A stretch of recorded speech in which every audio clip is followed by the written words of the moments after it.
Hello, I am Eric Thurley, and I am your son or daughter's United States History and Government teacher this year in 11th grade. I'm sorry I cannot be at open house tonight. I have a prior commitment. I just wanted to share with you some of the things that I would have shared with you if I was actually in the classroom and you were visiting me tonight. Um, I want to make sure that you are aware that I use Google Classroom. Google Classroom has everything that we are going to need on it. So each one of my three U.S. history classes has their own specific Google Classroom. So I have one for my 7A, 6D class, so on and so forth. So each of these will have a place where students can communicate with each other on the stream. It will also have a classwork section, which I have topics based on units, class information, etc. So as the year goes on, there will be places where this will be the place where students can go and find what they need for class. Today, I would like to share with you the course syllabus and talk about the parent letter and the Google form and show you where you can find some other information in my opening day presentation that I will be giving to students on their first day of class. All right, so the course syllabus, course information is right here. So United States History and Government is a full year course that students take in 11th grade throughout New York State. There are, in essence, 10 units of study. This year we will add an 11th unit. As you saw in my Google Classroom, we are actually doing a unit 0. Considering that this is the 20th anniversary of 9/11 and that the war in Afghanistan just came to an end this past August, the U.S. history teachers at Thomas decided it would be a good idea to review 9/11 and the war on terror and why America was actually in Afghanistan and talk about the withdrawal that happened on August 30th. So that's where we're starting class this year. It'll be about a week. The students will do some research, they'll have a seminar, and they will have a writing piece that goes along with it. All right, from there, we will basically start the march through history starting in 1607 with the first colonies in Jamestown. And then we will march right through the American Revolution, the birth of basically the American nation all the way up through the Civil War. And then the post-Civil War era, we'll spend some time talking about industrialization and the rise of urbanization in America. We'll talk about American imperialism. We'll talk about the 1920s, the Roaring 20s, and then the Great Depression, which obviously was not so great for many people. We'll spend a whole unit on World War II, and then we'll spend a good chunk of time near the end of the year talking about the Cold War. And then Unit 10 is about social and economic changes and domestic issues. So a lot to cover. As it stands right now, there should be a Regents exam in United States history that will take place in probably mid-June. More on that will come as the year goes along. The social studies have really pushed towards less about kids garnering useless knowledge and more about students being able to practice certain social studies skills. So every day, basically, students in my class will be doing one of, if not most of these 6 things: gathering and interpreting evidence, chronological reasoning and causation, comparison and contextualization, geographic reasoning, economics and economic systems, and civic participation. So when I say skills, right, this allows students to, talk about cause and effect, or contextualize events, or put an event somewhere in using geographic analysis, right? So all of these things will be done pretty much on a daily basis. And when and if they take the Regents exam in June, this is what they will be tested on, as well as some content. Grades in my class, there's a 5-part grading system in my class. There's homework, discussions, exams, and projects and major essays, quizzes, and participation. Obviously not in online meetings. Well, let's hope not in online meetings this year. I'll have to take that out from last year. Each component is worth 20%. 5/20s is 100, so that's how students will get their quarterly grade. I know this is going to be a new year, and students we're used to doing a lot of asynchronous work at home.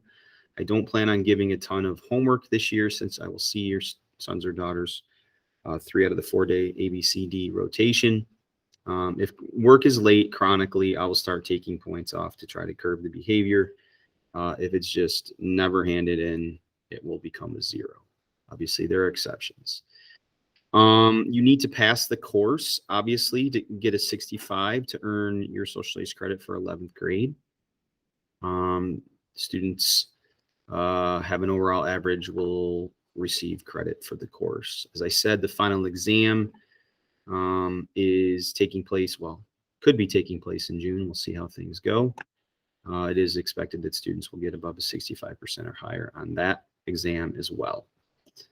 I'm not giving students a textbook this year. We will be doing everything through Google Classroom. Sometimes we'll be doing things from Khan Academy.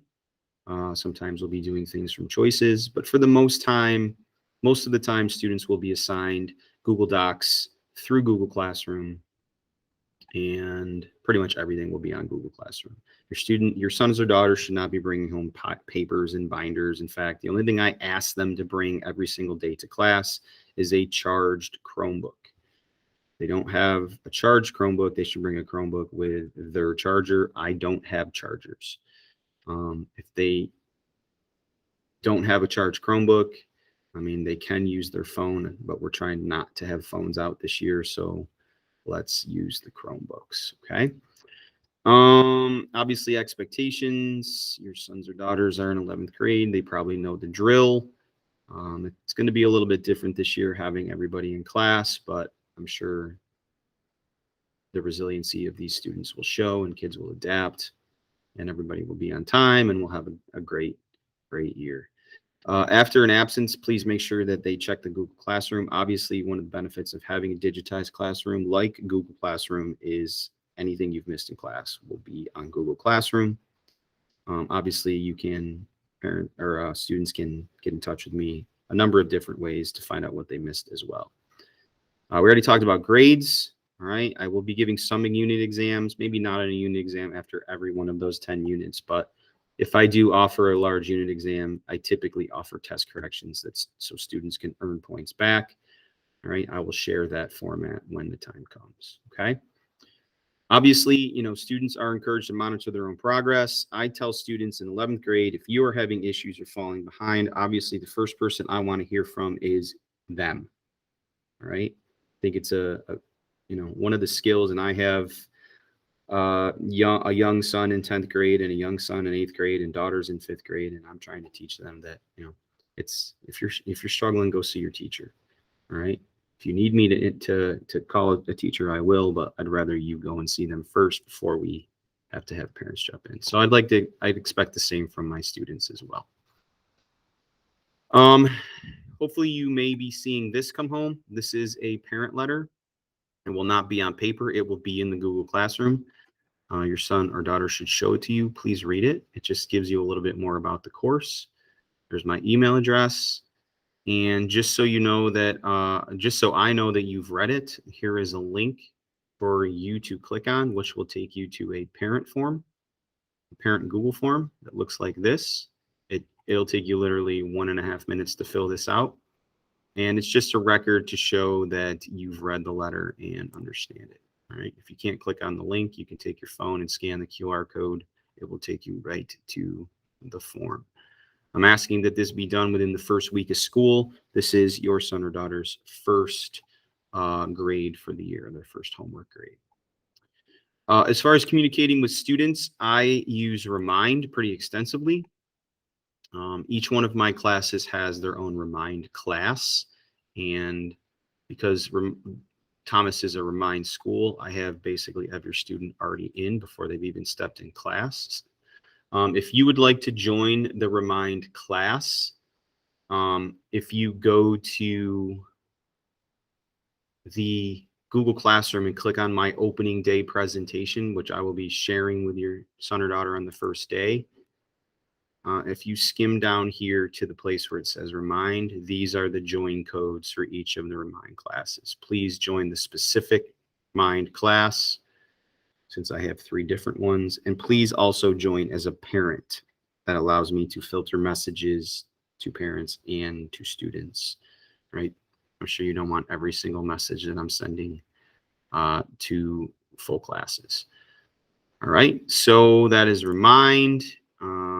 Any other information you might need that I didn't necessarily cover you want to see again is also in this Google Slides presentation for opening day.